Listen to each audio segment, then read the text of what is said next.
On pensait que tu allais faire le gâteau toi-même, pas acheter un dessert tout prêt comme une paresseuse, lança sa belle-mère devant tous les invités. Irina se réveilla ce samedi matin avec la tête lourde. Dehors, l'aube pointait à peine, mais elle avait déjà les yeux ouverts, le regard fixé au plafond, en train de dérouler mentalement la longue liste de choses à faire. Le soir même, un nouveau dîner de famille était prévu chez eux. Encore une réunion familiale. Encore une soirée à organiser seule. À côté d'elle, Roman dormait profondément, tourné sur le côté, respirant calmement. Irina se glissa hors du lit sans bruit pour ne pas le réveiller. Comme chaque fois, elle commença par aller dans la cuisine, faire chauffer de l'eau et ouvrir son carnet. Tout y était noté avec précision. Les plats, les courses, les horaires de cuisson, l'ordre de préparation. Depuis leur mariage, toutes les fêtes de famille avaient lieu chez eux. Au début, cela lui avait semblé naturel. Elle voulait bien faire, montrer à ses beaux-parents qu'elle était une épouse attentionnée, organisée, digne de leur fils. Puis c'était devenu une habitude. Et enfin, une règle tacite que tout le monde considérait comme acquise. Vers 8 heures, Roman entra dans la cuisine en bâillant. Il attrapa la tasse de café qu'Irina avait déjà préparée pour lui et s'assit en face d'elle. « Tes parents viennent ce soir ?» demanda-t-il en faisant défiler son téléphone. « Oui, à 10 à 9 heures, répondit Irina en consultant sa liste. « Ton père a demandé le ragoût que j'avais préparé au Nouvel An. »« Parfait, » dit Roman en terminant son café. « Je dois passer au bureau 2 ou 3 heures pour signer des documents. Je rentrerai vers midi. » Irina hocha simplement la tête. Bien sûr, il avait toujours quelque chose à faire quand il s'agissait des préparatifs. Elle ne disait rien. À force, elle ne se vexait même plus. Elle constatait seulement les faits. À 9h30, elle était déjà au supermarché. Le chariot se remplit vite. Viande pour le ragoût, légumes pour les salades, fromage, fruits, pain, charcuterie. Elle avançait dans les rayons presque machinalement, vérifiant sa liste d'un œil. À la caisse, le ticket fut interminable. Comme toujours, elle avait dépensé une petite fortune. De retour à la maison, elle se mit immédiatement à cuisiner. Elle alluma le four, éplucha les légumes, prépara les salades, surveilla la viande, rangea, nettoya, dressa. Ses mains travaillaient toutes seules, tandis que son esprit passait déjà à l'étape suivante.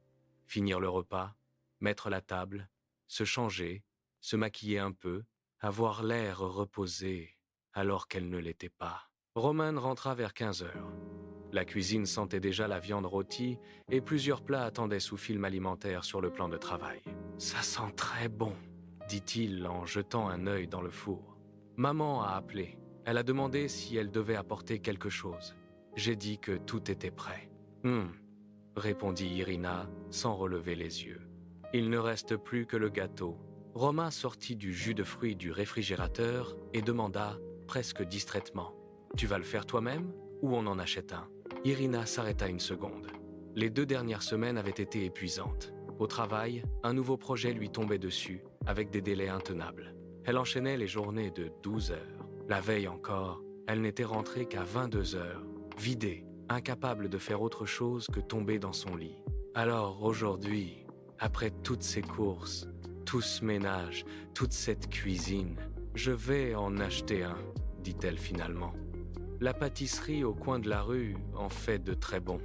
Ça me fera gagner du temps. Très bien, répondit Roman en haussant les épaules. Tant qu'il est bon.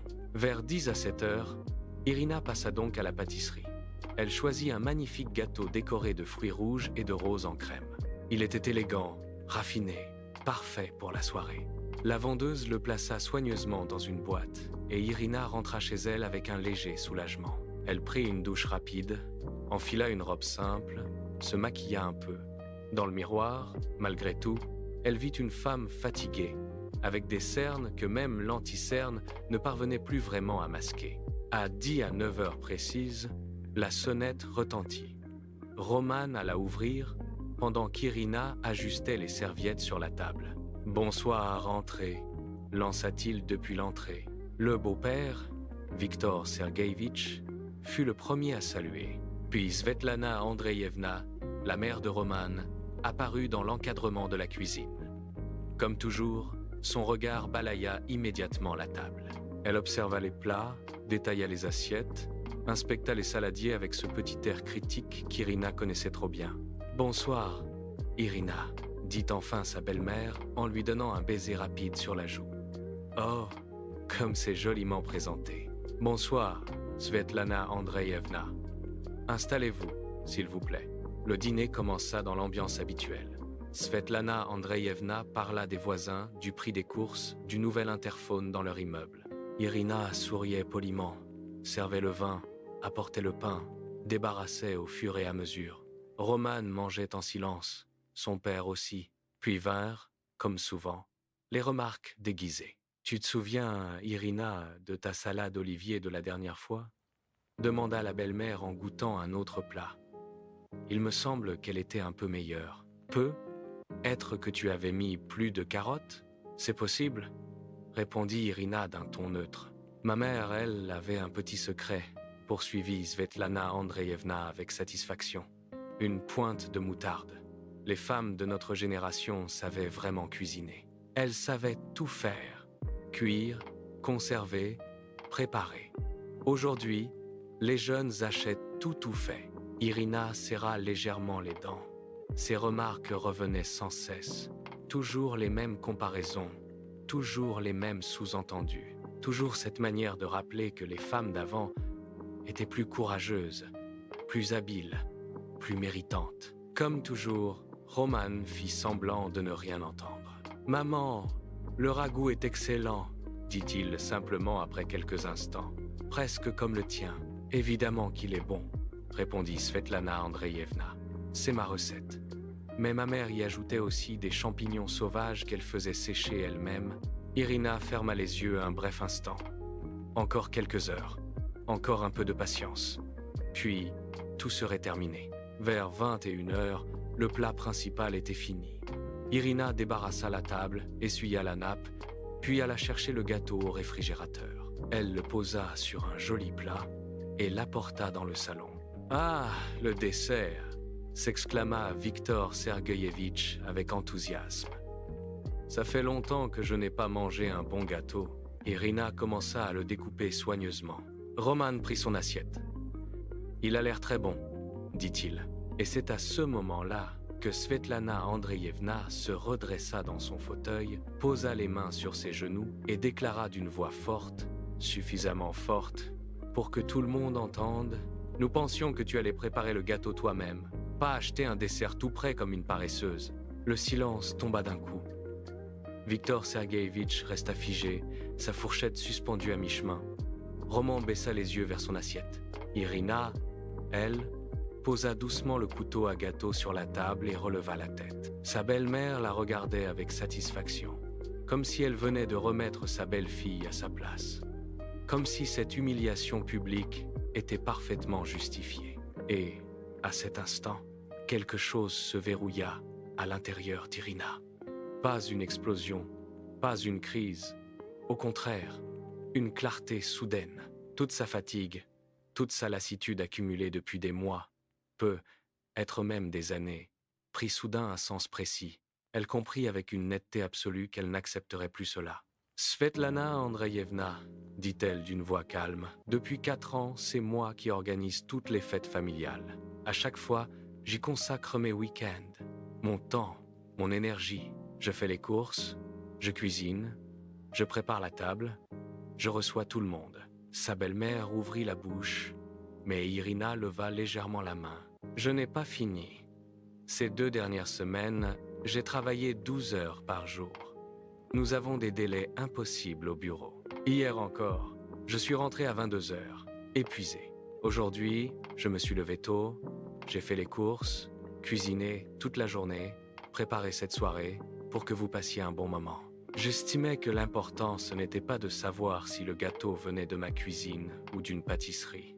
Je pensais que ce qui comptait, c'était le fait que j'ai organisé toute cette soirée. Mais si, pour vous, le plus important est de savoir si j'ai tout fait moi-même, si vous me considérez comme une paresseuse, alors, très bien. À partir d'aujourd'hui, je n'organiserai plus aucun repas de famille. Oh, voyons, Irina, ne prends pas tout de travers. protesta aussitôt la belle-mère. C'était une plaisanterie. Non, répondit Irina toujours aussi calmement. Ce n'était pas une plaisanterie. Une plaisanterie ne sert pas à humilier quelqu'un devant les autres. Ce que vous venez de faire, c'est une humiliation publique, et je n'ai plus l'intention de l'accepter. Roman releva enfin les yeux vers sa femme. Il semblait surpris, troublé, être même un peu honteux. Mais il ne parla pas immédiatement. « Roman, dis quelque chose à ta femme », lança sa mère, outrée. Qu'est-ce que c'est que cette scène? Cette fois, il prit enfin la parole. « Maman, Irina a raison. Tu n'aurais pas dû dire ça. Svetlana Andreïevna serait dit. Quoi? Qu'est-ce que j'ai dit de si grave? J'ai simplement remarqué qu'autrefois, les femmes faisaient elles-mêmes leurs desserts au lieu de les acheter. C'est vrai, non? Ce qui est vrai, répondit Irina avec fermeté, c'est que je n'organiserai plus vos réunions familiales. Si vous voulez continuer à vous réunir, très bien, faites-le chez vous ou au restaurant. Mais plus ici. Irina, ma chère, essaya d'intervenir Viktor Sergueïevitch avec douceur.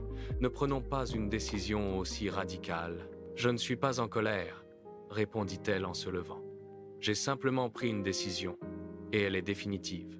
Puis, elle quitta la pièce. Elle entra dans leur chambre, referma la porte et s'assit au bord du lit. Son cœur battait régulièrement.